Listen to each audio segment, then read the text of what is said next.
So, Dusty, So, we got another episode of the Sad Boys Book Club here. How are we feeling? How are you doing? um, How are you? uh, Everything's okay. yeah, I'm too dumb for this book. What do you mean?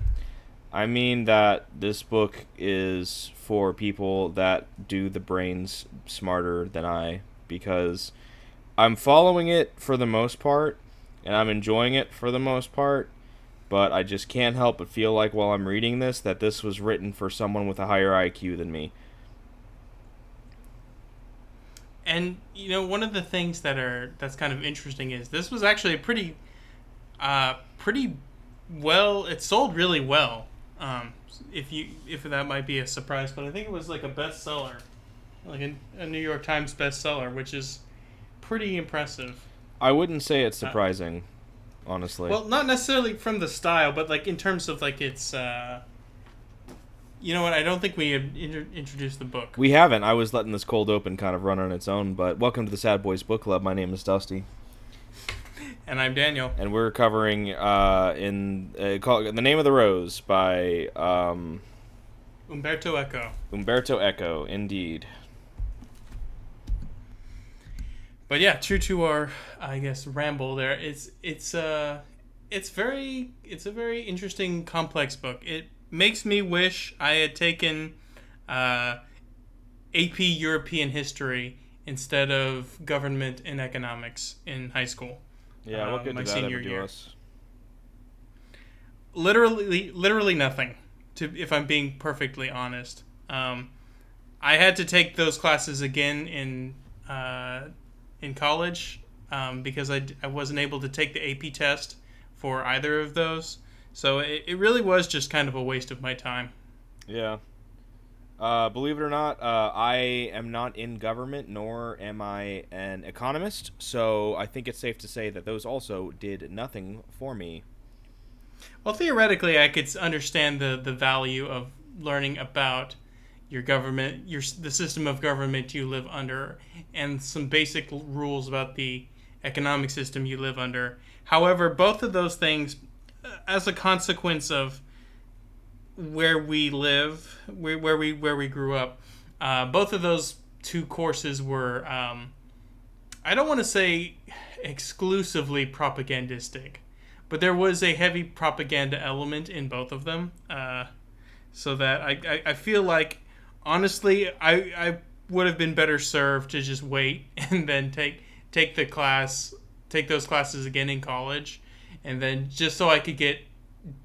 I have like very limited knowledge of like medieval and like classical era history, at least just anywhere, but it's in Europe, in Asia, Africa, where have you. So there's a lot of things about Umberto Eco's Name of the Rose that are a little bit opaque to me because when it comes to the study of history in my own personal time, I typically stay from like early modern to like 20th century, so like 1500s to like 1900s. That's really the era that I'm most interested in, historically speaking. So there are some things here and there in this book that I imagine maybe go past me a little bit as well.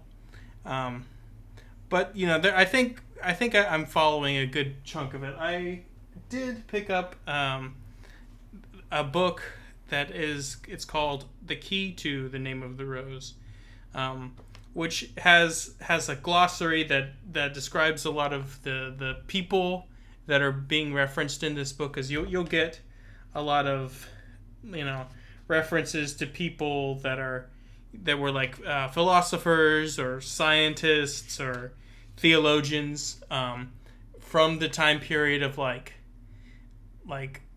before the year 1000 to like then more or less then contemporary things. So from like things from like the hundreds, that kind of thing. So a lot of those names are kind of lost on me. So it's nice to have this as a reference to kind of look into it. Another thing that kind of makes it a little bit more of a tougher read is there are often untranslated passages of different languages, but more often than not, it's Latin.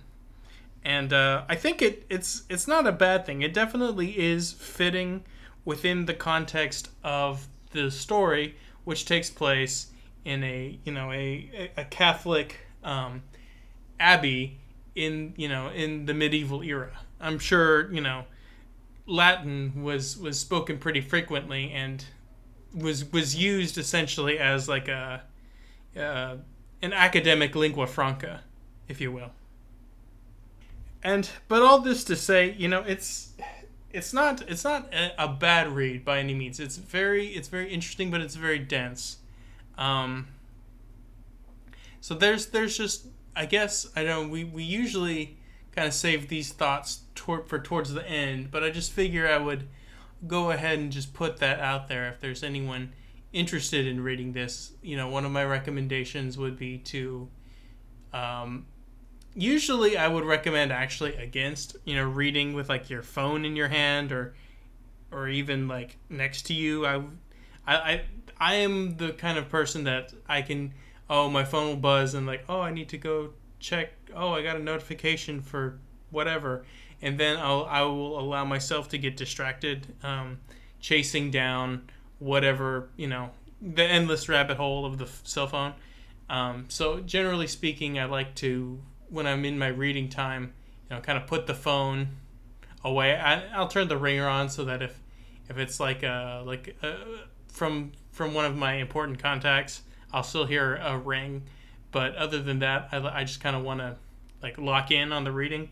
I would not necessarily recommend that though with this book because I think there's a lot, particularly if you're someone like us that does not have a lot of foreknowledge of medieval history.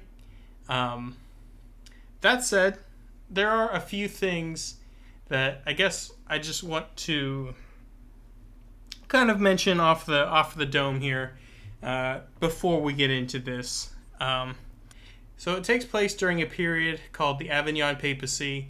I would recommend, if that's something that you're not super familiar with, kind of looking into just to kind of familiarize yourself with that topic. But essentially, it's just you can look at it as a transitional period in the history of the Catholic Church and I guess Christianity writ large, where the seat of power of the church had been taken away from Rome and moved to a city in France due to competing power dynamics between the various countries and the church. And so there's another thing I guess that is worth mentioning off the top here is that the book is broken up into 7 days, and each day is broken up into different times, and the times they correspond to the what is it called? The canonical hours. So those are essentially the hours that are being kept as part of like religious life. So they essentially they break up into matins, which is night, like 4 in the morning, 3 to 4 in the morning. Also, these are relative times. They're relative to sunrise and sunset, so they would shift somewhat throughout the year. And then there's lauds, which was like a pre-dawn kind of ceremony, where they I think there was the singing of psalms at that time period. And then prime, which would be the first hour of daylight. Terce, the third hour. Sext, which typically would fall around noon. Nons, vespers, and compline, or is it compline? But it was at that time they would there would be eating and that kind of thing. So I guess that'll get most of what we need to do to orient this. Um, there's probably some other things that we'll mention as we go, but I think we've sat on our laurels long enough. I'll go ahead and turn it over to Dusty here, and he can uh, take us through the summary. Yeah, so I will do my best here, because I had, and I'll go into this later, what I can only describe as a House of Leaves moment with this one, where I looked over to my wife and I'm like, this is rough, my God.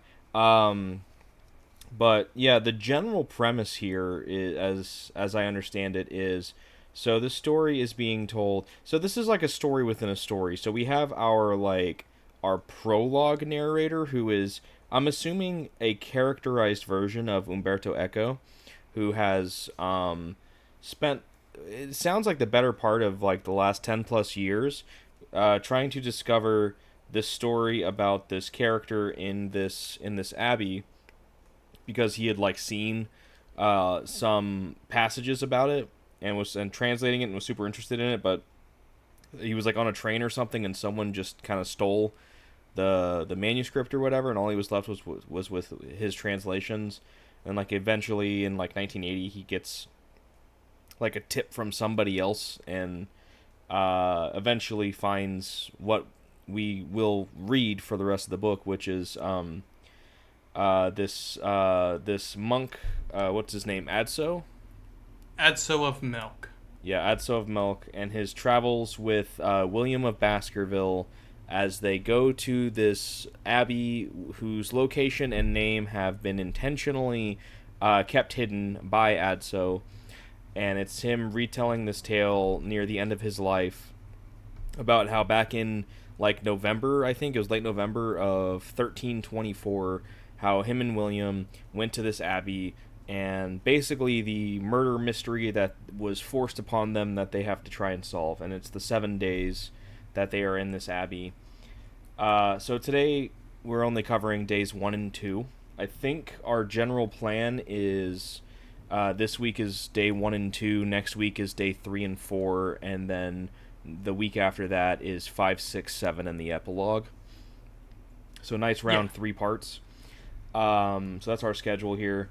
And I gotta say, just right off the bat, I don't know if this was intentional or not from Echo, but I get some real strong Sherlock Holmes vibes from William. Like, it really does it almost kind of feels like a Holmes and Watson kind of thing. Because, like, okay, so it starts off with them heading to the abbey, and they are approached by some of the monks of the abbey, and they're, like, in a frenzy, and William's just like, oh, yes, you're looking for this particular horse who is named this. Oh, well, he's over there. Just trust me, you'll go and find him. And they leave, and then they hear a little while later the monks exclaiming in joy as they found that horse. And they're even like, how do you know about this horse who looks exactly like you described and is also named this? I can't remember what the name is. It's like Brunellus. And Adso's even talking about it to him after the fact. He's like, dude, how could you have possibly known that? And he basically just tips his cap and goes like, it's quite elementary, Adso. See, by simple deductive reasoning, I have discovered, by seeing the hoof prints in the snow leading towards that direction, I knew that a horse or a pony had come this way. And since all of these high-profile monks had come through, I knew it had to be the horse of the abbot, the abbot of the abbeys. And I mean, come on, dude, like, of course they're going to name it this, because why wouldn't they? Because everybody is so simple-minded here that they always name their horse this at this time of year for this reason. So, like, clearly that's the thing. It's really quite simple, Adso. You should really flex your deductive muscles here. And I'm just like, I'm doing this in a kind of mocking tone, and I don't mean it as such. It actually is.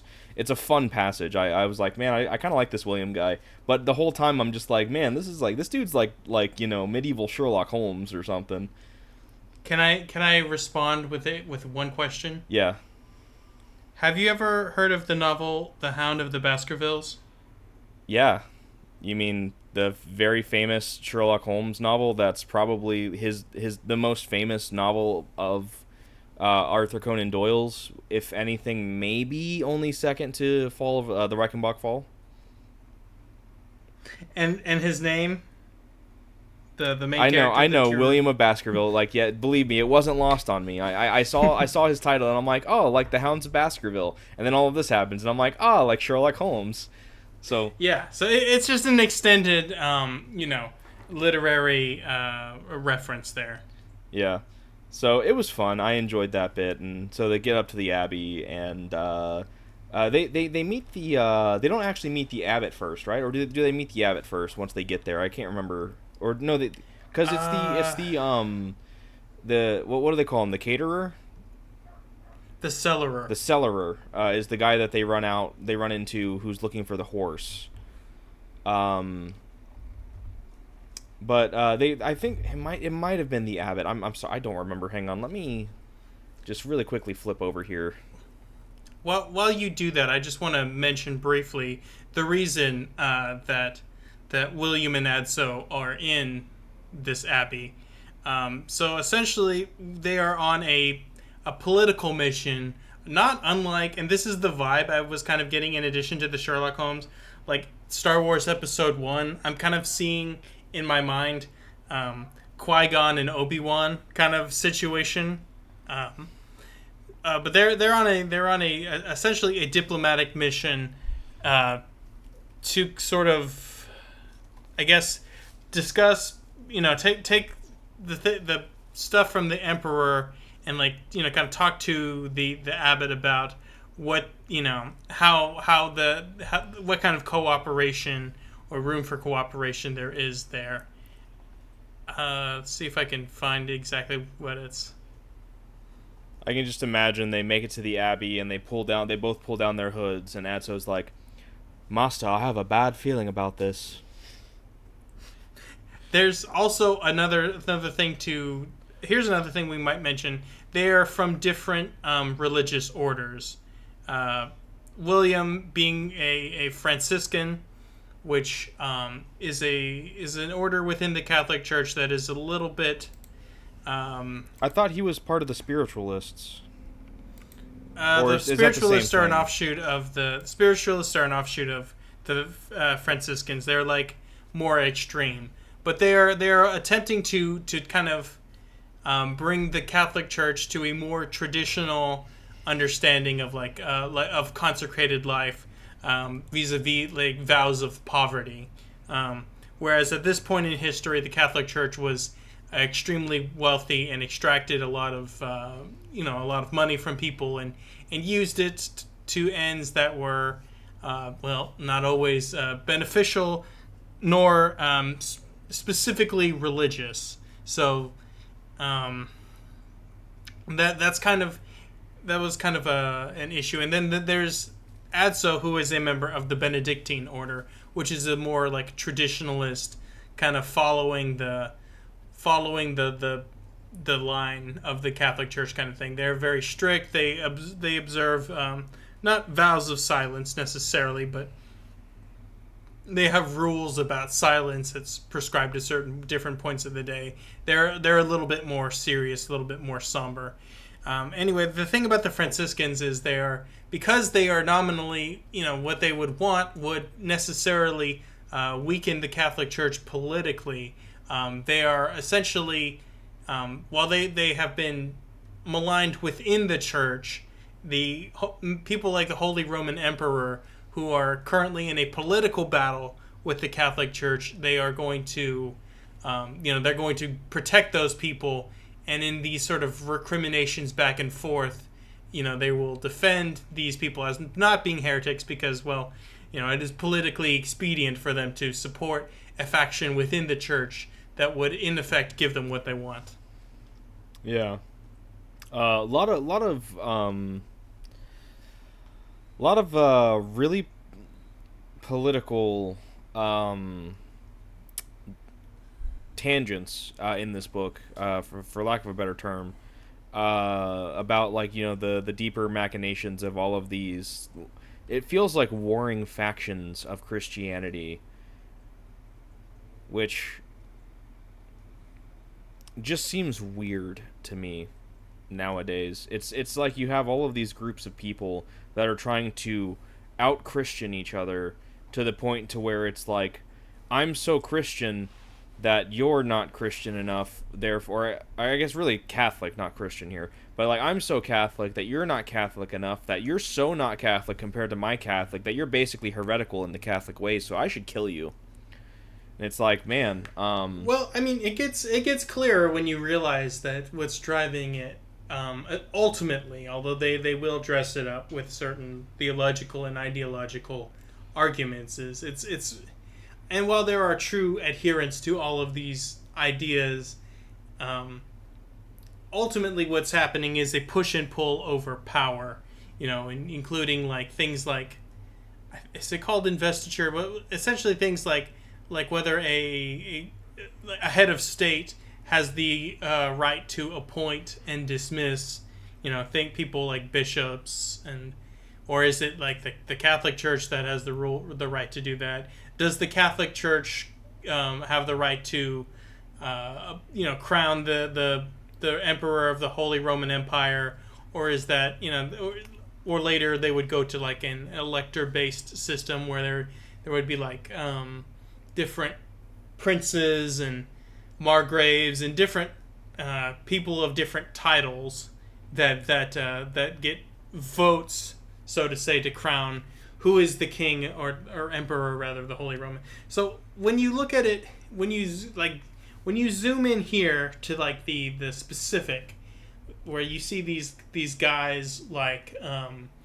William, like people we will meet later, like Jorge, like Adso, like the abbot, they all probably are, at least at this point, I would say, they are all seem to be true believers of their various ideological and theological positions. But to understand these trends in the macro, I think it's better to look at it in terms of who is ultimately benefiting, and then you'll see why you get a better idea of why these different push and pull moments, or where all of this is coming from, essentially. yeah. And I don't want to get into the whole debate of the like how you would classify religion in general, but at least for this particular time period, it definitely comes across to me as a lot more cultish. All of these different sects, all kind of trying to like vie for power and killing each other over it. When it almost feels like it kind of loses the plot of Catholicism in the first place, to where it's like these people are so focused on them being correct based on their like kind of ostensibly man-made mandates, that they've kind of lost the plot of what their religious tenets are in the first place. Oh boy! But if they heard you say that, they would be furious. But that is kind of true, though, because they're sitting there saying, they're doing all of this for God, by God, God speaks to them and all of this. But like at the end of the day, they're basically just kids in the sandbox saying, no, I'm stronger than you. My power level is 5,000. And then the next kid's like, well, my power level's 5,001. And it's just that whole just kind of bullshit over and over and over. But, a lot more bloody in this situation. I mean, we learn here in a little bit that William was an inquisitor. And he inquisited upon some of these other sects. And he ended up eventually leaving because he just didn't really, and this is by no means a negative quality trait of William's, he just basically didn't have the stomach for it, and he was like, this kind of sucks, which is one reason why I like William in this book, is it seems like he kind of sees through the bullshit, and he's just kind of like, like, you guys are kind of, you're being a little, like, you're being so dogmatic to the point that you're calling your own people, quote unquote, like heretics and infidels and whatnot. And he's also open-minded enough to acknowledge the knowledge and value that people from different cultures and different sects, like Arabic people who are followers of the Islamic religion, which is especially at this point in time like basically like the mortal enemies of Catholics, because the Crusades and all that fun stuff. He's Well, this takes place pretty close to the Islamic Golden Age. yeah, I mean, it's maybe a little bit after it, but but essentially, a lot of the things that he references, things like optics. So yeah, like his here's a lenses. little thing, like he has these little glasses that, to most of these guys, they look at it as like a marvel, a wonder, almost magical. It brings to mind the quote from Arthur C. Clarke. Any sufficiently advanced technology is indistinguishable from magic. And that's something that I thought about a lot when I've read this book, is like the way that a lot of these guys treat things like that we take for granted, like glasses. Yeah, and he also references Roger Bacon a lot, and like how his way of basically trying to try to mix science and religion together, at least science of his time. So yeah, William definitely seems like a for lack of a better term, a more modern thinker. But Even more modern than Adso, really. yeah, and A lot of the time, Adso is like, "Wow, I can." This furthers my Obi-Wan Qui-Gon analogy, because he's like, "Oh, like Qui-Gon, or Obi-Wan, I'm like, I'm remembering him saying things like, "Oh, don't defy the council again, master," that kind of thing. But he kind of has the same sort of, he says similar things to William a few times, and I think it's interesting that there is that kind of, like, the older of the two is actually the one that's more willing to confront these sort of orthodoxies within the church, to the point that sometimes he kind of disturbs the people that he talks about. So, like, once they arrive at the abbey, they do run into the abbot, whose name is actually Abbo, which I thought Abbo was like some sort of term of endearment or respect for him, but I found was actually the guy's name. The abbot's name was Abbo. So the abbot kind of talks to William, and he's like, "Wow, thank you for finding my horse. I'm so impressed by your logical deduction. I have been owned in the market of ideas by your facts and logic." And well, so they talk a little bit about that, and they talk about his past working for the Inquisition. And this is where we kind of get into, Dusty, what you were talking about, his sort of mixed feelings about working for the Inquisition, where one of the things that he said that really stood out to me and to the abbot was that he believed that the devil sometimes works through the judges as well as the accused. And that's the one thing that really freaks the abbot out. But he kind of is, because he's still wanting he needs his help for something, but he hasn't gotten quite to asking for it yet. And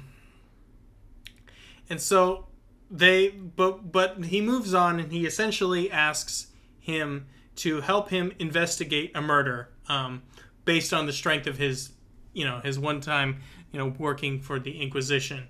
And they want to solve a murder involving a monk. Specifically, his name is Adelmo, who he worked as a manuscript illuminator in the scriptorium of the abbey. Which, if you don't know what those are, he's the guy that did like the little margin drawings and like the fancy letters to start a chapter and illustrations. That's what an illuminated manuscript would be. And as you might suspect, these things are all hand done. So it was a rather laborious practice, but quite beautiful in its way, of course. And so they're trying to figure out how he perished. He was found dead after having fallen out of the edificium, which is, as far as I can understand it, It is essentially like a Latin term that just essentially means building. It's not. I mean, the what they describe as the edificium has a lot of different buildings, or rather functions and rooms within it. So I'm just, there's a map that comes with my copy of the book, and what it appears to be is a big building on the north side of the abbey that contains several of the different various offices within the church. So he was found dead beneath one of the windows, and it's not clear whether Adelmo fell or whether he was thrown from the window. The window was discovered closed, so there's kind of some ambiguity around that. Another thing that's interesting there is that the top floor of the edificium houses the library, which is forbidden, essentially, to basically everybody but the librarian. And so there is a little bit of a scandal there, or at least the whiff of scandal, like how did he get in there?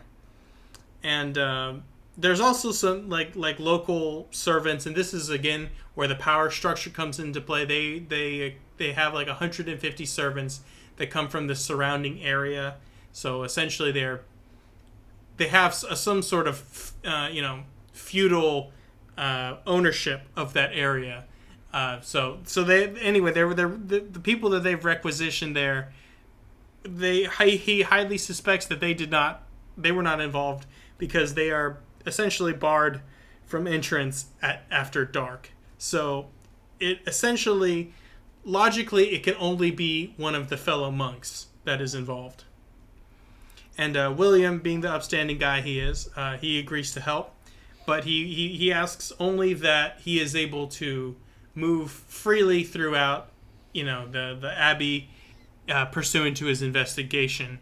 And the abbot is kind of pushes back a little bit, and he's essentially like, you can do that, but you also are not allowed to go into the library. And then he goes into a little bit more detail about the library, that it's one of the greatest collections of books in what is the term, Christendom, and that people come from all over the world to study the manuscripts, and we do see that with some of the various monks. We see that they come from like places like Uppsala, places in like Germany, places in like Spain. So anyway, there's monks. This is like a big hub of learning within the sort of the monastic world. The reason the library is closed off is essentially because they have a very strict information control policy.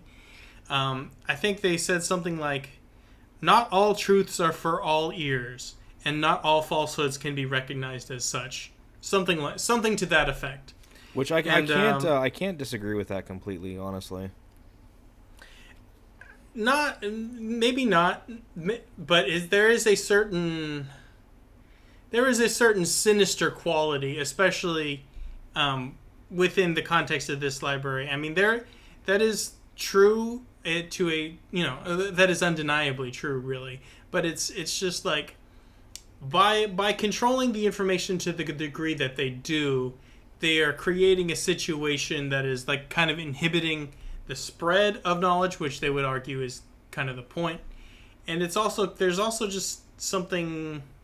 It is, as we will see later, it leads to the behavior, or certain behaviors that are kind of exploitative, I guess we would say. Yeah, I agree with the concept, but the thing about it is it has to be acted upon in, no pun intended here, good faith in order for it to really work.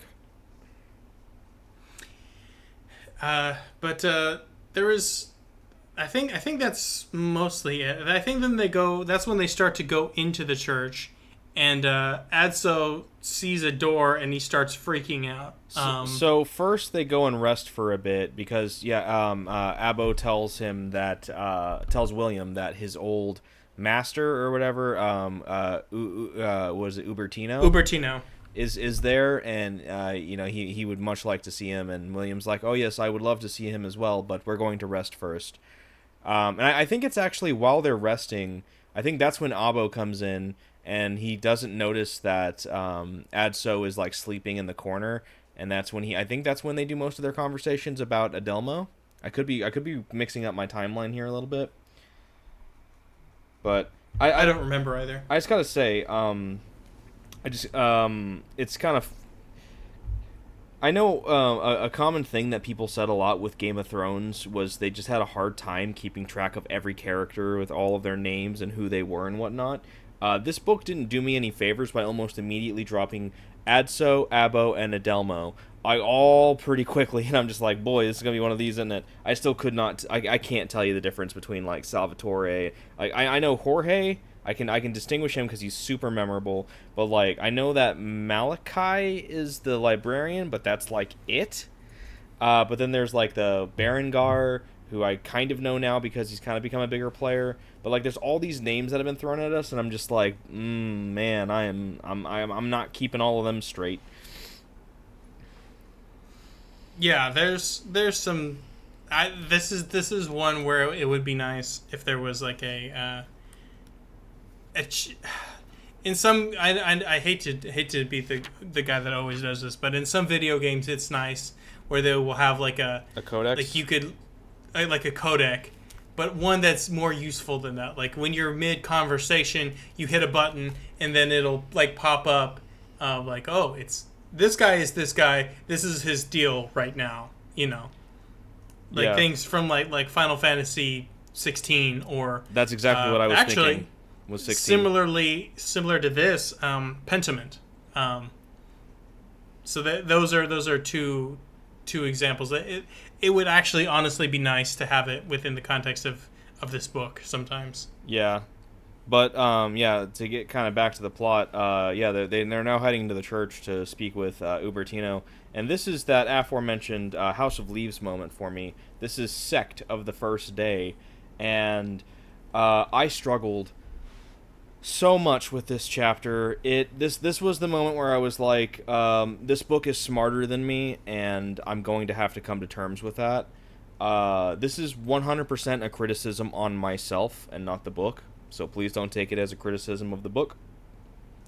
But I got so lost in this chapter that I was reading the words and I was not comprehending them, and I had to go and look up basically the lit charts of this to just kind of get an idea of what the hell I just read, because it was just so much language being thrown at me. And I have a passage prepared. I picked this out specifically for this, just to kind of prove my point that that this is beyond me. I'm sure there are plenty of people that they're going to hear this and be like, oh, that makes perfect sense, you're just stupid. And to that I say, I mean, yeah, you're right, but that's just kind of what I'm saying here. So thank you for affirming my thought process here. But yeah, this is about him. I'm pretty confident this is about him staring at like the pillars at the door or whatever. So I'm just going to try to quickly go through this passage as best as I can here. And beneath the feet of the ancients, and arched over them, and over the throne, and over the tetramorphic group, arranged in symmetrical bands, barely distinguishable one from another, because the artist's skill had made them all so mutually proportionate, united in their variety and varied in their unity, unique in their diversity, and diverse in their apt assembly, in wondrous congruency of the parts with the delightful sweetness of hues, miracle of consonance, and concord of voices among themselves dissimilar, a company arrayed like the strings of the zither, consentient and conspiring continued cognition through deep and interior force, suited to perform univocally in the same alternating play of the equivocal decoration and collage of creatures beyond reduction to vicissitudes, and to vicissitudes reduced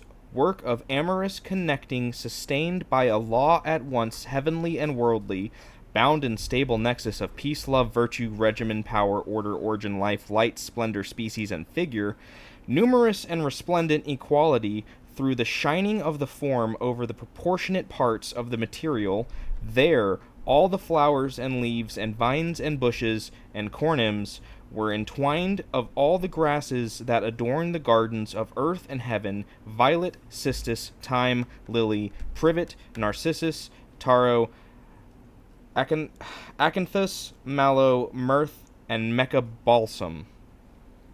I have no idea what I just read. Not a clue. Picture essentially a beautiful, harmonious, perfect heaven-like place. That's pretty much it. Yeah, and I just Of like surpassing splendor, which is why, as he continues to look at the door and he sees the dancing ancient kings and all that stuff, as he continues to look at it, he begins to see disturbing images like I remember there was something like a woman being gnawed by foul toads, like a man with like a devil on his shoulder,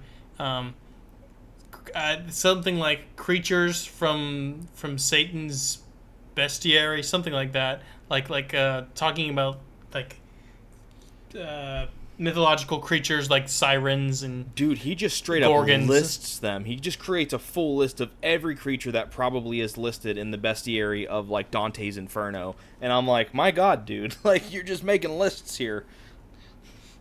I think it's essentially, though, it's meant to show like he's like, wow, this store is so beautiful. This art is making me think of heaven. Oh no, it's changing. There's something else here. It's disturbing. It's dark. What is this? Oh, look at all this hellish imagery. Despite all this beauty, there's this something really wrong and evil and disturbing here. So it's kind of essentially one of the things that Umberto Eco is known for is semiotics, the study of semiotics, which is the study of the use of symbols and human interpretations thereof. So I think that's one, you got to keep one eye on that the whole time you're reading this, is to like think about symbolism, and the use of symbols both within the context of the work, vis-a-vis Adso, vis-a-vis Echo talking to us, the reader, and also symbology within the world itself. Yeah. Yeah, it's just that's a lot of words to do so, and a lot of words that I don't know. And like the thing about it was with what made this chapter such a struggle for me, and this is like the only chapter so far in this book that has made me feel this way, is like after feeling like I just got absolutely bombarded by like a thesaurus, you got owned in the marketplace of ideas. I did, man. Like once again, this is me being too stupid for this book, not this book being stupid. So don't take it as anything else. But like after this, immediately we go to William's debate with Ubertino, and like it almost. Sorry, I don't mean to interrupt, but like just really quickly, he meets a character called Salvatore of Montferrat. Oh yes. Yeah. Who is a very strange man. We're not going to relate the whole conversation here because it's not important yet. I don't think. Maybe it will be. But he essentially speaks in a weird combination of several different languages, like Latin and like French, Spanish and Italian, and even some other languages that I'm not really sure what it is. Yeah, and it's like he speaks all of these different languages wrongly, is kind of his whole shtick. Yeah. Essentially, though, what we find out from him towards the end, before he kind of like a question, he's like the Jar Jar Binks. If we're going to continue our episode 1 analogy, he's one of the questions that that William asks him essentially is like, hey, that's interesting what you're saying, but weren't you also a member of like a follower of Fra Dolcino, who had this group called the Apostolici or something like that, which were like a heretical group that they did believe in this sort of apostolic poverty and all that stuff, like the Franciscans, but they were not like the founder of the order. We're putting that in quotes because it was not an official order, but the founder of this group was not allowed into the Franciscans, so he just was like, okay, well, I will make my own Franciscans. Also, we believe in free love, so and there was also the accusation of them being involved in sort of like pillaging and that kind of thing. It's almost quite literally that we'll create our own Franciscans with blackjack and hooker. Pretty much. And so there was kind of like, so he asks him, hey, weren't you a member of those guys? And he's basically like, well, gotta go. Bye. Look at the aura. Arrivederci. Avanti. So yeah, he basically then he disappears. I cannot help but feel that will be very important and come back later. One thing that I think is also kind of important here that I might want to mention as well is this is kind of like we're kind of reintroducing this idea of heresy and orthodoxy. We see this guy who is or at least was a heretic of some kind of turning up at this abbey. So that's another thing I want us to kind of keep our finger on as we move along. Yeah. So after the whole bombardment of the pillar and the door and whatever, which by the way, also another thing, and this just kind of like, this annoys me on a format level. It may not annoy others, but for me personally it does. There are sections in there where we have a multiple page long paragraph, and I'm like, my god, dude, just please press the enter key at least once. And then we get assaulted by this like cacophony of languages, and so my brain is so fried at this point. And then we make it finally to Ubertino, and him and William are talking, and then they're like having a conversation, and then all of a sudden Adso's like, and anyway, so here's a history of all of the discourse going on with Catholicism at this point in time, and I'm just like, what happened? Where am I? Where did we go? Like, I feel like I just went from like a murder mystery to a history lesson. What is happening? I'm so confused. Well, it's actually interesting because Ubertino was an actual guy. Like, he is one of the characters in this book. I don't know if there are any other characters, but he is a character that was a person that actually existed.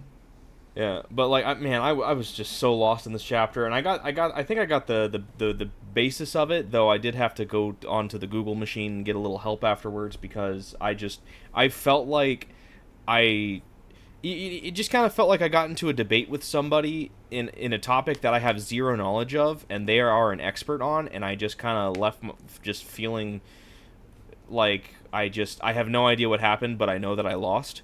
And that's just kind of how I felt at the end of this chapter, and I'm just like, man, this was rough. I texted you, I'm like, dude, what the hell did I just read?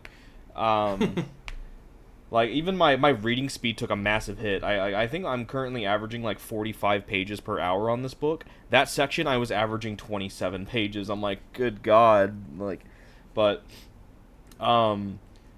as far as, like, I think we kind of already covered, I think you have covered a lot of kind of the historical, political context of this conversation. Because this is where a lot of the whole, like, a bunch of the different factions, where it's all explained about that, and how, like, the emperor broke away from the pope and then was summarily excommunicated, and then the emperor who was like French, was just like, yeah, but no. And so now he's like doing this. I gotta say, that's kind of a baller move. Yeah, right. It's a kind of a King James move. You mean King Henry? Did King Henry do the King James Bible? No, well, I mean, King James did the King James Bible, but are you talking about how Henry VIII kind of was like, no, we're not doing Catholicism anymore because you refused to annul my marriage, so... Well, I was thinking more of the whole King James thing, where he's just like, I'm going to do the Bible my way. And he's just like, boom. Like, fuck you, Rome, okay, we're doing my Bible. It's the King James edition, which, I mean, credit where it's due. He didn't put himself in it, I don't think, other than just his name on the cover. But, like, yeah, I mean, I guess you could also make the comparison. It's kind of like a producer credit, like, produced by DJ Khaled, produced by King James. He has, like, a beat tag at the beginning. It's the King James remix of the Holy Bible. But yeah, I guess you could also use the comparison to Henry VIII with the whole, he's just like, I want to get divorced. And the church was just like, yeah, but like, no. And he's just like, okay, but what if she has like no head? And he did that like 8 times. Well, he didn't. He didn't Yeah, behead all of them, but he beheaded like what, 3 of his wives. that sounds right. Um, but yeah, so the emperor's just like, nah, ain't really how this is gonna go. And so he's just like, I'm gonna form my own religion or my own sect of Catholicism that's gonna go my way.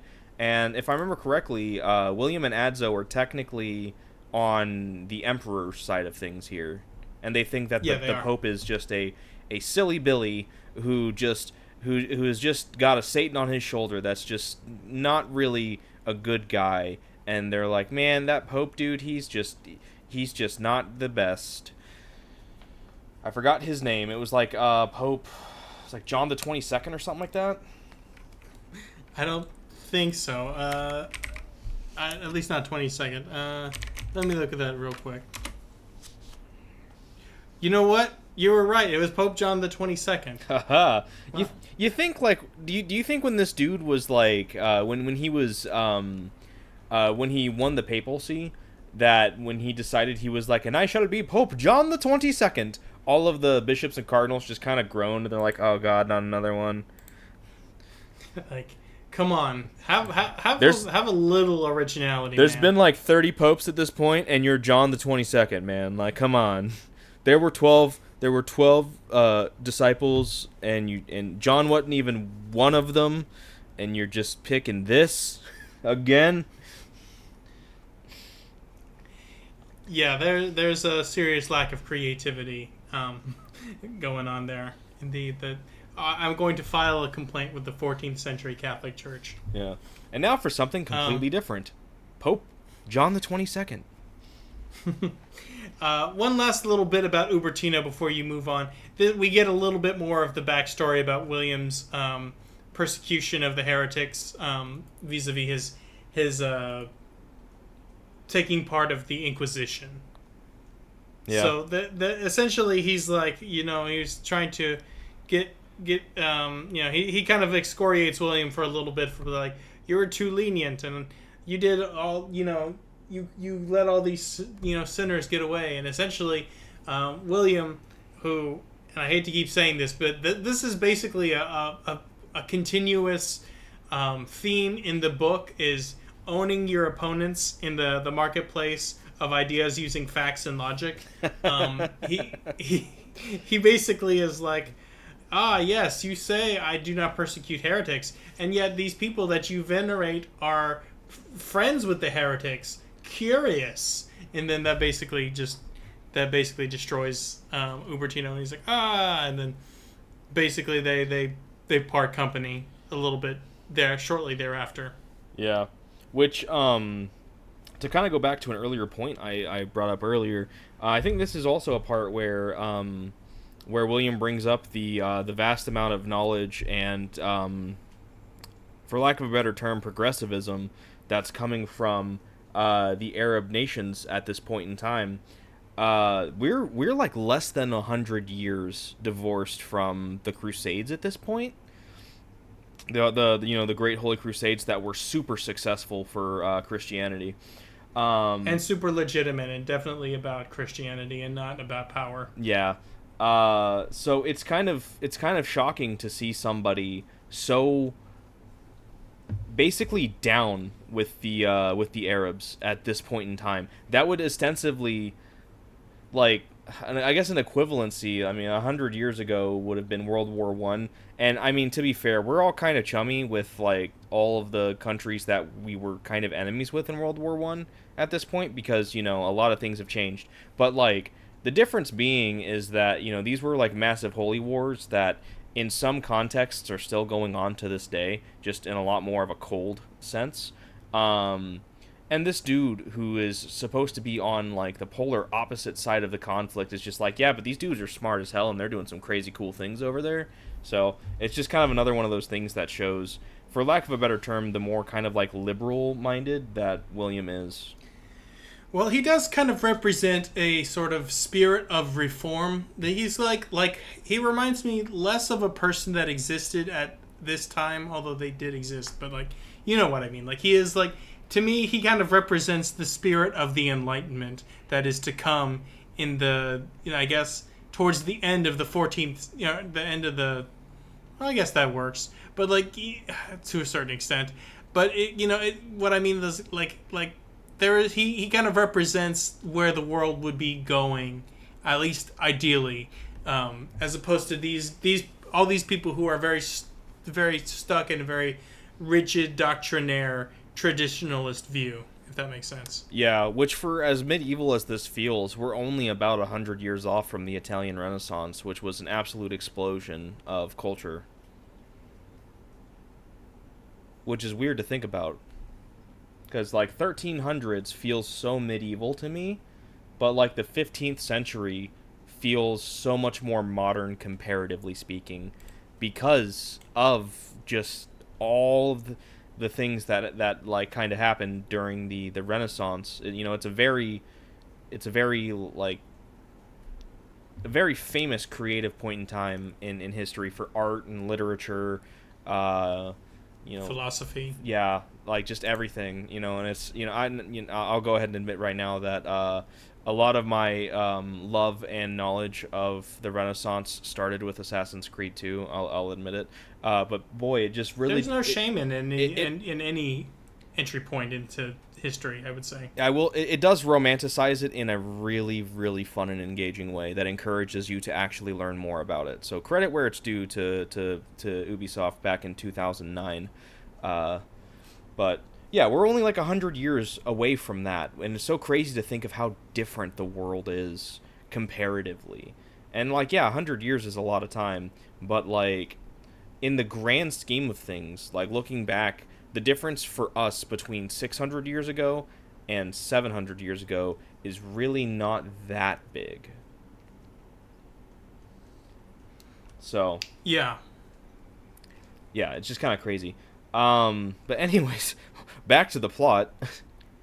So after this point in time, after they leave Ubertino, after this great debate, which it always feels like, and with all of these debates that William has, they always get so heated, and it basically turns into shouting matches at some points. But when it's all said and done, they're just like, "All right, good chat. Jesus loves you, amen." And they just got kind of like give each other a thumbs up and leave, which I just find just really funny. But yeah, so we meet a couple of other kind of big players, or at least it feels like they're big players because the book bothered to mention them by name. We meet like Severinus,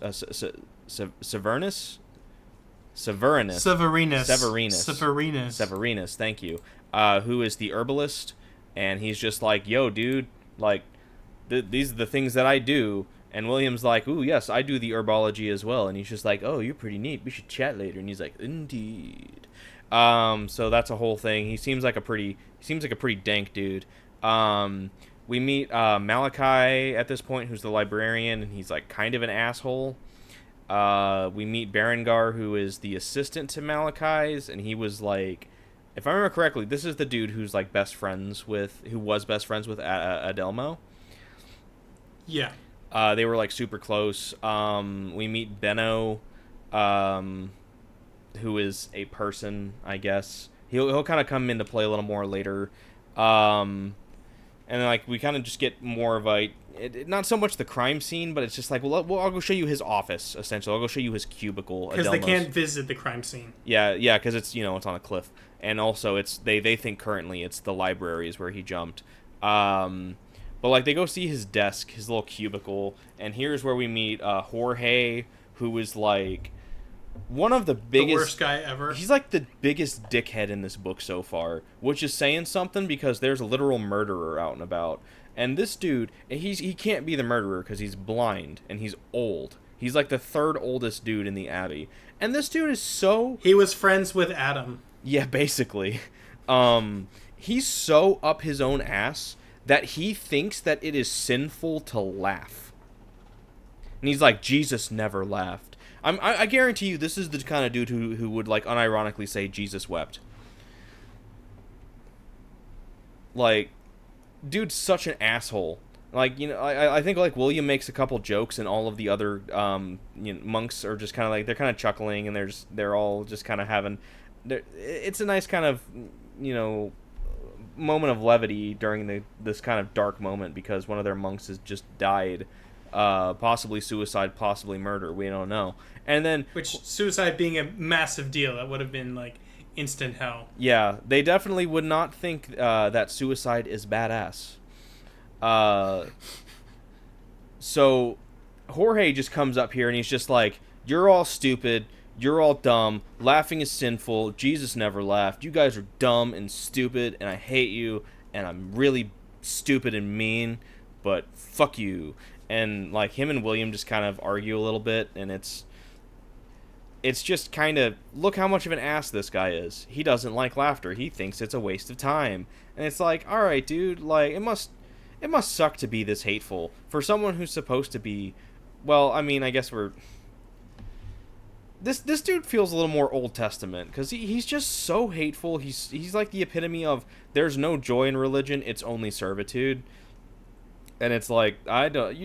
This dude's not fun at parties, man. This is the guy that they conveniently don't invite him to the office party, and it's thankfully not hard to do it all, because they don't need to bother like hiding the invitations, because he can't see them anyways. And they're like, just nobody say anything to Jorge, okay? And then like, someone was just like, "Oh, hey, Jim, I'm really excited for your birthday party next week." And Jorge's like, "What?" I'm like, "Oh, hey, no, I was just saying, hey, Jim, I'm really excited for the Bible study that you and I are doing in the cafeteria tonight." And Jorge's like, "You're goddamn right. That's what I'm sorry. You're gosh darn right. That's what you're doing. You better don't let me hear them smiles on your faces." Like, Jorge sucks. He's terrible. Like, what a stupid person. Like, straight up. He also specifically mentions, you kind of summarized correctly that there is there is the argument between he and William essentially, as he always does, he wins, and pretty convincingly, has good rhetorical counters for all this. But Jorge is just a very stubborn old man who's just like, well, no, because you're wrong, essentially. But one of the things that's notable here is that he talks about Adelmo, whose work followed the path of monstrosity. Oh yeah. He's very negative about Adelmo, the victim here, and he's all very he's very negative, and putting down his work in the illustrated manuscript, and that's kind of what starts it. Is like he's like, his little doodles are evil and like obfuscate the truth, and it's like, oh, William of Baskerville was like, no, actually he's using them to prove make a larger point about the text, using these sort of analogies and symbols. People remember where symbols are important, to sort of give a broader understanding of these religious and other concepts. Yeah. And like, it sounds to me like Adelmo was basically creating his own Dungeons and Dragons monster guide, basically. And he's just like, and now I shall draw a beholder. A little bit. He might have been getting a little silly with it, but certainly not to the degree that to which Jorge is implying here. Yeah. And it's around this point as well we also meet another monk, Venantius, who's just kind of like, he basically is just coming in to tell William, there's kind of a whole thing that happened the night before Adelmo was found dead, and he's just basically throwing some dudes under the bus. He's like, oh yeah, Berengar was there, and he was chatting with him, and you might want to... He said Jorge was there. Yeah, he's like, Jorge was talking to them. He was like chastising them for something or another, because of course he was. He was probably just like, hey, you boys aren't saying enough Hail Marys. And so he's basically he's just kind of snitching out on these people. And he meant, this is how we learned that Berengar and Adelmo were very close. And that closeness will be explored in depth a little later. Yeah, so he basically just puts a spotlight on Berengar, and it's like, yeah, maybe we should talk to him. And so like they're kind of getting ready to go at this point. They meet a couple of other people. They talk with Malachi again, and he's just saying that. Uh, he's just kind of saying that kind of this idea that they have of what might have happened is impossible because of there's no entryways. So just kind of talking the case. They meet this guy Nicholas, who is the smithy, and he's just like, dude, he's the glacier. Yeah, he's like, dude, what is that? And William's just like, why, these are my bifocals. And he's just like, I've never seen such witchcraft. That is awesome. And he's just like, I'd love to make some of my own. That's really cool. And William's like, yeah, I'll let you borrow mine so you can make some, but you gotta be very careful. Basically just walking him through how to make glasses. Like, you gotta use the thickness of the glass to make sure it's just right. And this dude's just absolutely, I swear, you feel like he just kind of showed this dude some, like, straight up magic, and he's just like, wow. He's like a kid at Christmas. So Nicholas is probably a cool dude. Yeah, he's cool. Yeah.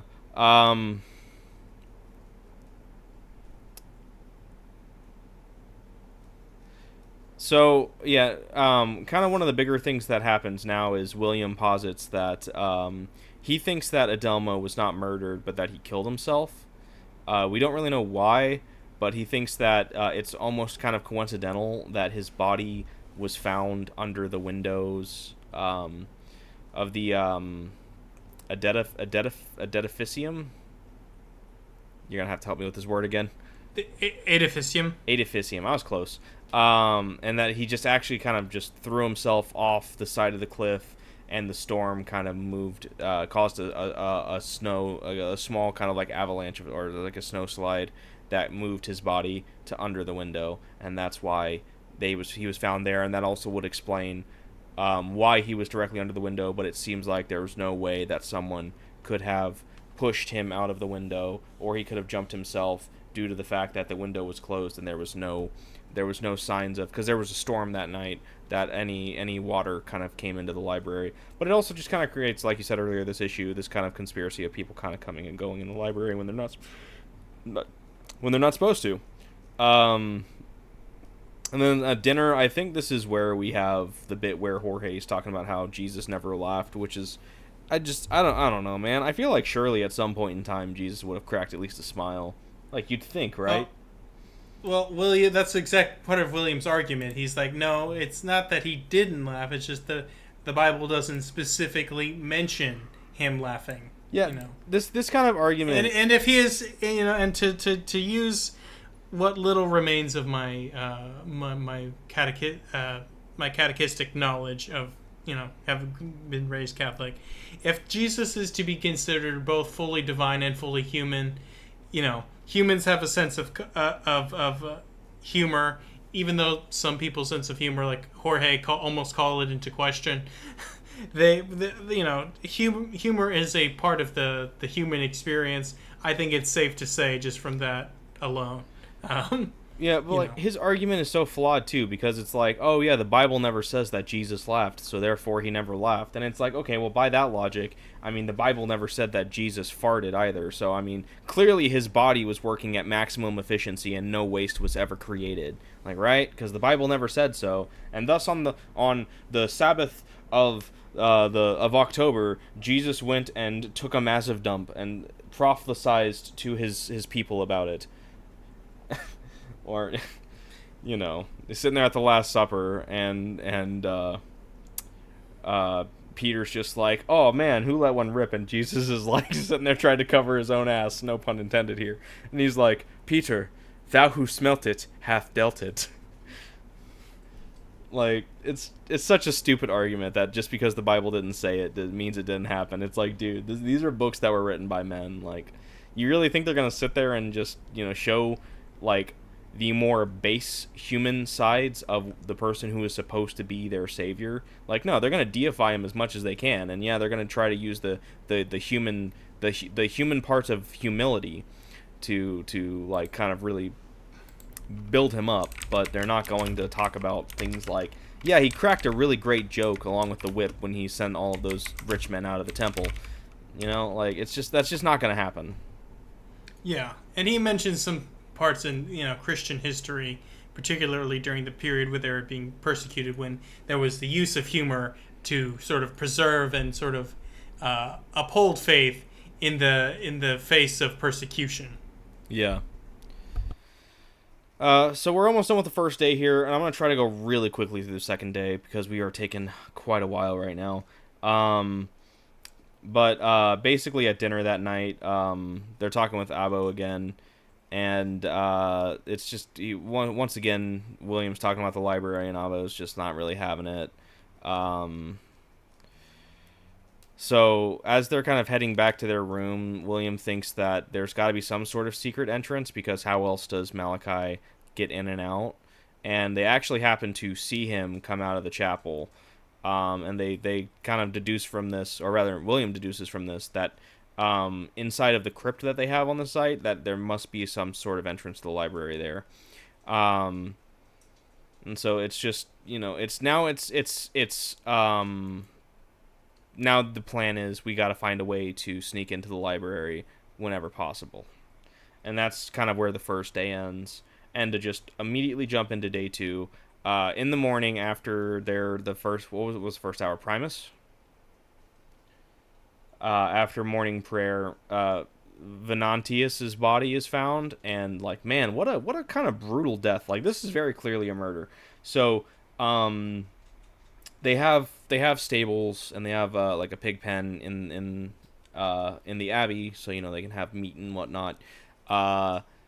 And when they kill the pigs, they save their blood and store it in such a way that it will not congeal, and they will use it to make blood pies, which is like, that sounds like the most disgusting thing ever. But whatever. So how they find Venantius is he has been dumped headfirst into one of the barrels of pig blood. And when they pull him out, William notices that he was already dead by the time he was dumped in there, because there's no physical signs of drowning. So the only explanation for that is he was already dead by the time he was dumped in there. And there's going to be a bit of an autopsy, but they shoo everyone away to kind of go back about their business, and William directs Adso to start looking around for any footprints that might be deeper than the other footprints that are from all the people that were just coming to gawk at the dead body, because that would suggest someone that was carrying or dragging the body. And they find them, and they lead to the edificium. So once again, we have a lot of questions pointing towards the library. We see Severnius again, and like when they go to because they're wondering if he was poisoned, and Severnius says that, yeah, I mean, basically he's like, everything I have is supposed to basically be a cure, but if you take too much of it, it will kill you. It will become a poison. So yeah, it's hypothetically possible. So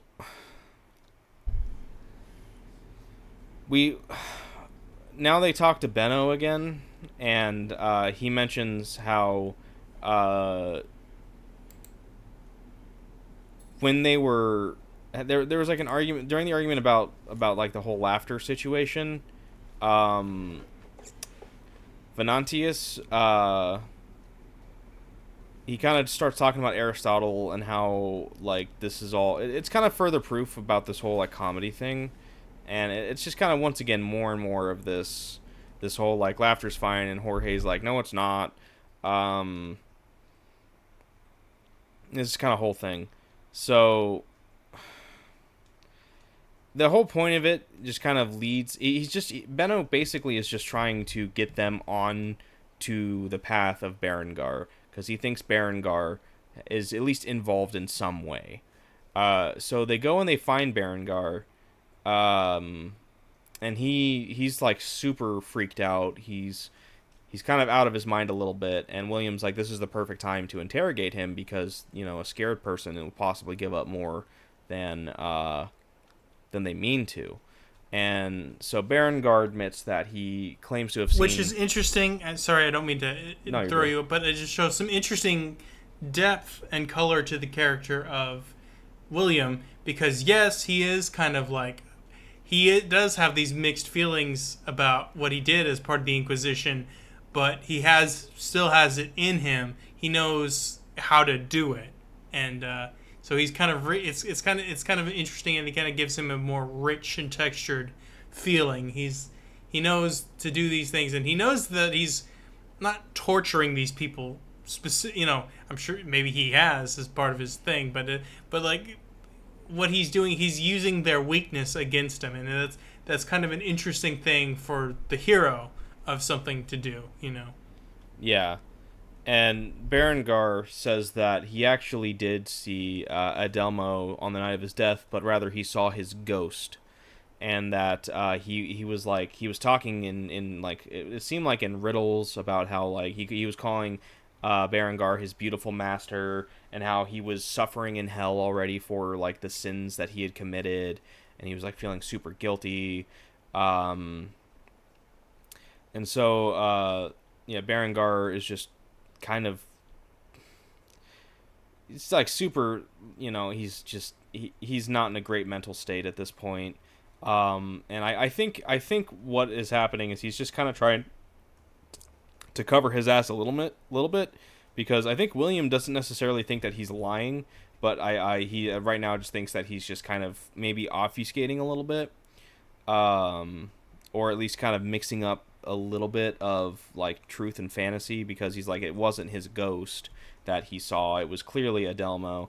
And he thinks that this kind of furthers William's claim that Adelmo killed himself, because he's like, hey, if this sin that he had apparently confessed to, and it's just kind of really burning a hole in his soul, was really that bad, then after his meeting with Berengar, that is when he would have killed himself, because he felt like he couldn't truly, ostensibly, spiritually recover from this sin. Uh, so, yeah, they kind of they feel like there's kind of more going on about this, but they think William thinks they got some good information from Berengar as well. Um, so like they witnessed the what's his name? They witnessed the cellarer and his assistant Salvatore. They're like arguing, and it's just kind of like furthering this whole idea of that there are monks in this abbey that are coming from what is seen in some circles as like a heretical sect. That I don't know if they feel like it's kind of an invasion, but there's another character that complains about all of the foreigners that have come and taken over, which I think is kind of uh, furthering that point that we have all of these different sects that outside of this are kind of warring a little, but now they've kind of forced to cohabitate inside the abbey right now, which certainly could be a cause for strife that might be leading to some murders at this point. Yeah. So after yet another display of just ridiculousness from Jorge, William wants to look at Venantius's desk for any clues, but Benno once again comes and is just like, "Hey, I want to speak with you again. Come meet me here." So him and Adso go, and Benno comes, and he finally gives him the full story of kind of what happened that night before Adelmo's death. And so it's been kind of hinted at a little here and there throughout the book, but now we get full confirmation that ostensibly Berengar has I don't want to say forced, because I would say manipulated might be a decent word here. He's manipulated Adelmo to have sex with him, with the essentially the trade being I feel like blackmail could work there. blackmail might be a stronger word, I guess, because it's heavily implied that Berengar knows some sort of secret that Adelmo would not like to get out, but he's just like, hey, let me have sex with you, and I will give you this book that you really want to read. And William kind of like, he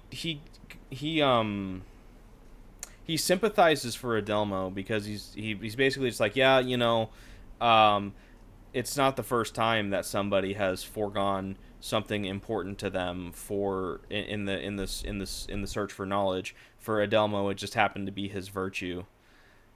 And so he thinks that because like afterwards, what Benno continues to tell them is, it seems like after the deed was done, because Benno was suspicious of this and basically was tailing them throughout the whole night. So he doesn't witness any of the deeds being done, but he does follow them. And Adelmo basically immediately regrets it, and he goes to Jorge with what we can only assume is supposed to be a confession, and he leaves the confession visibly shook about it. I cannot imagine a worse confessor in the world Yeah. than Jorge. Yeah, like, this dude thinks laughter is sinful. What do you think he's gonna think about gay sex? Like, and let's not forget, we're in the 14th century here with like a heavy Christian abbey. So like, their thoughts on homosexuality, let's just say they're not going to be modern. No, they're extremely backwards and cruel. Yeah. So, yeah, Jorge was definitely not the person to go to for a number of reasons. That being said, I don't think there was necessarily a good person you could have gone to at this point in time.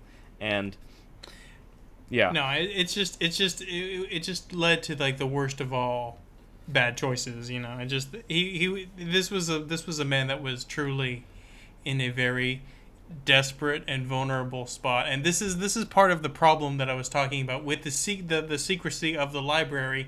When you create cultures of secrecy, you also create cultures of predation, and especially when you create have on top of it a culture of discrimination, essentially. Yeah. So you create a situation where these people are, they feel these sort of extreme desperation, and are pushed into these very, just I really feel for the guy, Adelmo. That's got to be one of, about as bad as you could feel, being a man in his position at that time. Yeah. And I'm just gonna, go on. This book was written in, like, what, 1980? I think it was like mid 80. I think it came out in like 1983 originally, and then was translated, and then I think it came out in America in like 84 or 85, something like that. Yeah. So I'm not going to assume Umberto Eco's opinions on the matter one way or the other, but I feel like I can safely say, regardless of his opinion on the matter, Berengar is not the villain here because he's gay. He's the villain here because he took advantage of somebody, exploiting a weakness and blackmailing them, and doing something to them that they did not want to have. He took advantage of somebody in a cruel manner. It's not the gay that's evil. It's the intention of Berengar that's evil. So yes. Which this probably would this does kind of, if I want to kind of throw a little bit of a criticism on Echo a little here, this does, in my opinion, kind of just on the surface kind of reek of evil character is gay because evil. But yeah, I could be wrong. I don't want to just go ahead and just blatantly assume Umberto Eco's thoughts on homosexuality. But just kind of reading the text as it's presented, it does kind of come across to me as a surface level kind of, I need to make this person a little bad, so I'll make them gay, because this would have been during either I don't remember the exact dates of this, but this would have been sometime during, or at least around the HIV epidemic of the 80s, and how that kind of created a lot of gay panic. I wonder if that was part of his thinking. It could be purely coincidental. I hope not. To me, it seems like it Well, at least in the standpoint of Adelmo, he was more. I don't know. It's it, I'll just leave it without knowing any further. I really hope that's not what he was getting at, because that would be very disappointing. Yeah, I could be reading too much into it because of just the time period in which this book was published, but it's just kind of something that kind of popped out to me. It just kind of felt like one of those kind of things that was very common for a long time, about how people just kind of treated homosexuality in literature, or really any of the arts, where it's just kind of you wanna try and show some sort of villainy in a character, so we'll just make them gay because that's evil, so. No, that's a good thing to point out. It's a good, and maybe we could think about it. Just, I don't know. I guess it's good to think about that in context as you continue, if you continue to read the book. Which, that being said, it's also not at all surprising in the slightest how these monks would react to it, because once again, this is the 14th century, and these are highly like devout. These are monks that we're in an abbey. These are people that ostensibly live and breathe Catholicism, and so I will say their reaction to it does seem natural given the context of the time period. So, like, whatever, but yeah, just kind of worth pointing out something that I just it struck me as a little not great in the writing, and it's just kind of one of those things that it just, if it is like this, it very clearly hasn't aged very well. But I'm not going to say it's indicative to the work as a whole. It's just, an issue that exists now but did not exist in 1980 or 1983 or whenever, or at least not to the way that it exists now. But anyways, so yeah, we kind of get that. So yeah, Adelmo clearly just not okay about what happened to him. That's Berengar had been following him, and that's when they have their encounter with the supposed ghost of Adelmo. And the book that Adelmo wanted, that Berengar was promising him in exchange for sex, Venantius was also after that book as well. So we have a bit of a common thread between the deaths so far. So we need to figure out what this book is. But anyways, before that, we need to wait until the time is right to kind of sneak into the library. So we have another meeting with Abbo. And this was kind of a weird one for me. Like, it just kind of, it felt like a major, like, self-flagellation moment for Abbo, or where he's just kind of like, look how great my abbey is. Look how amazing I've made things. Like, look at all of this wealth and power that I have. It's so great. I truly am close to God. And it's really weird. And like, there's a whole bit where, like, Adso kind of realizes that, Abbo is supposed to be part of the spiritualists, and about this whole poverty thing, but then he's also bragging about the wealth of the abbey. So it's like, I don't know. This dude seems like a bit of a hypocrite, and probably not a good person either. Well, I think that's another part of the novel, is the sort of the hypocrisy and dual nature of things and people, Yeah. But they kind of talk about the original reason why William and Adzo are here.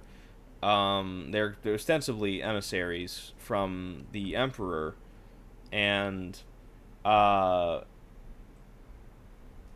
there's going to be, they have to kind of figure out a way to make a meeting with the Pope without ostensibly showing any weakness on their side, and forcing the Pope to show any weakness on his side. So the thing they kind of come up with is a bit of a summit here at this abbey.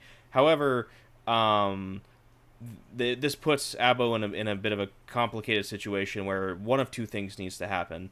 Either they need to solve the murder before this summit, or they need to just accept that they can't solve it before then, and they're going to be ostensibly, the whole abbey's going to be under investigation from the envoys that come. So it's like, do you want us to just kind of fix this as best as we can and try and solve this before this happens, or do you want to be under the microscope of the Pope?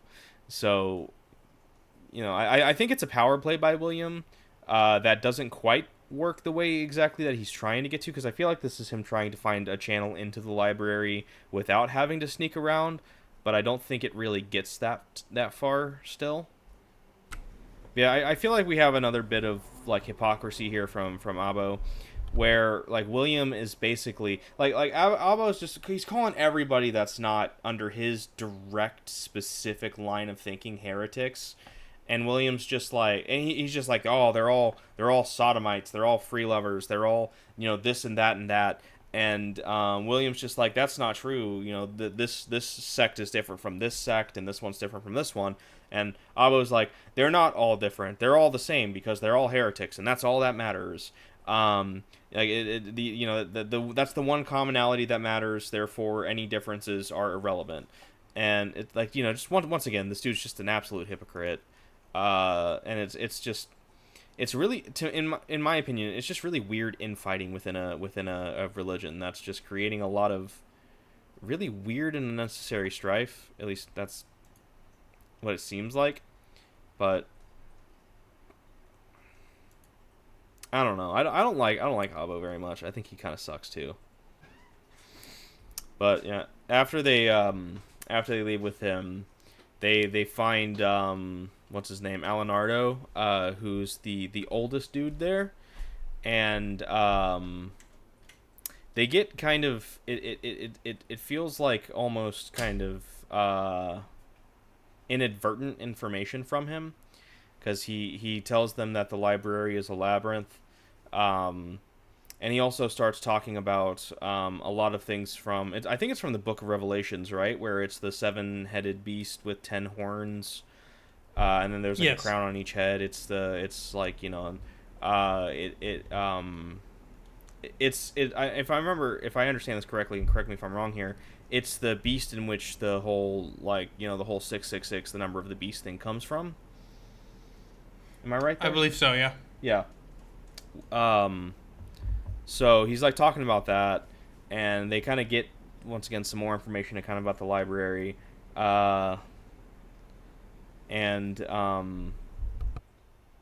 So he this is also where he tells them how to get into the library, because there's the way through the crypt, and he's just like, oh yeah, you got to go through this door here, and you got to find the 4th skull from the right or whatever, and like push its eyes, and that's how you open the passageway.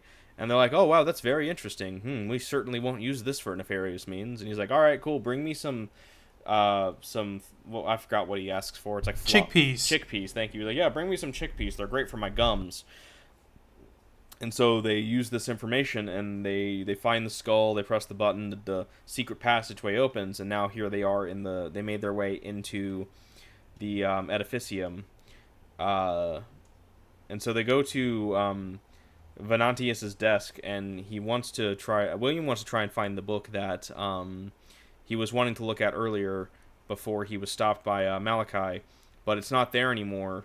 But there's a page that was left behind, and upon trying to get Adso to show him, to kind of hold the light in a better spot, a whole kind of national treasure thing kind of happens, and the heat from the lantern shows the invisible ink that was printed on the back of the Declaration of Independence.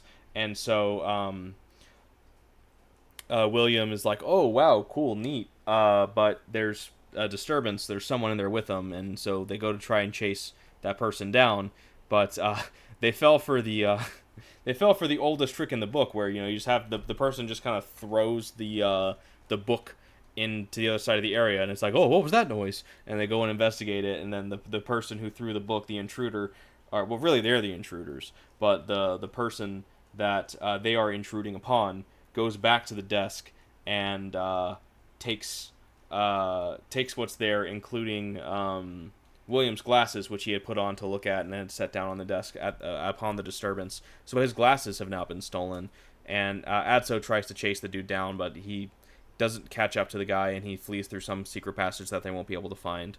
But with that, they just kind of he has Adso write down the symbols that were in the message, because it wasn't in Greek like he thought it would be, like the actual book was. So, it's in symbols. It's some sort of like iconography. They look like the zodiac the zodiac symbols. Yeah. So he has Adso very crudely like copy them down, because he can't read him without his glasses. And so he just kind of hypothesizes what it might mean based on the symbols and pattern recognition and code breaking. But they're like, we kind of need to know more. So they make it into the library, and they're kind of hunting around through there. And the whole, like, this is a labyrinth thing, like, really kind of rears its head. Because as they're going through it, there's, like, they open one room, and there's a window, and there's doors all over. And they go through one door, and they get into another room, and there's a window, and there's a bunch of doors. And they go through a door, and they get into another room, and there's a window, and there's a bunch of doors, and so on and so on. And so it's, like, really easy for them to get lost in there. And one of the things that they had learned before, I think it was in the first day, was how like the library is super dangerous for anybody that intrudes upon it. And they start to kind of see all of the things that make it so dangerous. Like they have a funhouse mirror in there that distorts your view of yourself, and it gets Adso, and he's like, a devil. And William goes and looks, and he's just like, you got scared of your own reflection, idiot. There's like a room with a lamp on, and Adso goes in, and it's like there's like some sort of peyote or something in the air, so he starts hallucinating. And William has to rescue him from that. It's like all of this just kind of it really feels kind of like this goofy funhouse kind of shit, like, you know, this kind of Scooby-Doo traps that they have set up. They're like, oh, they'll never expect this. But they can't really find anything that they're looking for. So the plan is to get out, because it's almost daybreak, and they need to escape before they're discovered. And William has the idea of bringing like a charred stick, so that they can mark their way, and this whole coding system for like how to mark a door and what order to mark it in to help them out, so that they can know where they've been and how to get back out. He's like, we'll do that another night. We just need to find our way out of here. And it takes them a while, but they eventually make their way out. And they just, they get back out. It's almost daybreak. And they're like, ooh, yes, nothing happened. Nothing nefarious at all. Ooh, we've just been minding our business. And they run into to Abo. And he's just like, wow, I've been looking for you guys all night. Where have you been? Not at all suspicious of what they might have done. And he's like, oh, we've been out doing things and stuff, investigating. And Abba's like, well, that's all fine and good, but nobody's seen Berengar recently, and there's going to be some cause for concern if he's not at morning prayer. And Berengar's not at morning prayer. And that's the end of the second day. And that's the end of our section. Yeah, it definitely ends in a very interesting way. Like the whole adventure through the labyrinth library was very very amusing. So one of the things about this book that I've read is that the book is very intentionally very dense at the first 100 pages, and maybe that's something we can get in later. The ideology behind the way that the book was crafted by Umberto Eco, but like the first part of the book was supposed to be, I think the way he phrased it was the reader's penance, and I think that at times it definitely seemed that way.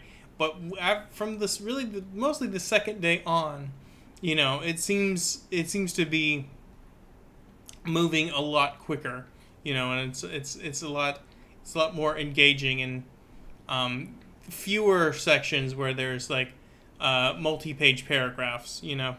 Yeah, I just kind of jumped ahead a lot just to get an idea of our stopping points throughout because I wanted to kind of figure that out a little, and so I was just seeing how long each day was throughout the rest of the book, and it seems like day 3 is going to be another kind of long one, but four seems to kind of shorten a little bit, and 5 seems to shorten a little more, and so on until 7 seems like the shortest. So it's gonna I think flow a little quicker as we start moving through here. Yeah, I think I can certainly agree with that because Sect of Day 1 was it was really rough for me, and I had such a hard time through it. And I'm sure, people more learned people than I would probably have a field day with that chapter with all of the literary analysis that you could pull from it. Whereas someone like me who's just I like sci-fi and fantasy and the books are fun. I'm reading that and I'm just like, these are words, and I'm assuming these words are put together in such a way that they create a cohesive sentence, but I'm reading this, and I am just seeing words. Outside of that chapter, it's been much, much easier to follow, and I feel like I've gotten a pretty decent bearing on what this book is doing so far. But this is another situation where doing this with you has helped me out a whole hell of a lot more than just reading it by myself, and has made this book much more digestible for me because of it. Well, that's kind of the whole thing about the book club aspect. I think it helps to kind of talk about these things and kind of look into these things a little more. Yeah. Yeah, and that's one of the reasons why I wanted to do this in the first place. So, yeah, I'm enjoying the book. I like the story. I like the characters. I like William. Let me just say, I like William. Adso is just kind of a conduit in which the reader experiences the story, and all of the monks are anywhere between. Seems like they're pretty neat and cool, like Severnius, or they're all just kind of assholes, which is like the rest of them. So, I'm curious to see how day 3 and 4 go, which once again will be what we cover next week. But yeah, interesting book so far. It's really heavy in the language, but it's not so bad that I can't brute force my way through it and get what I think is a pretty decent understanding of it. Sure. Well, yeah. Thank you everybody for joining us on part 1 of the Name of the Rose. I really enjoyed it, and I'm very excited to talking about part 2. Yep, me too. All right. Well, we'll see you next time. Yep, take care.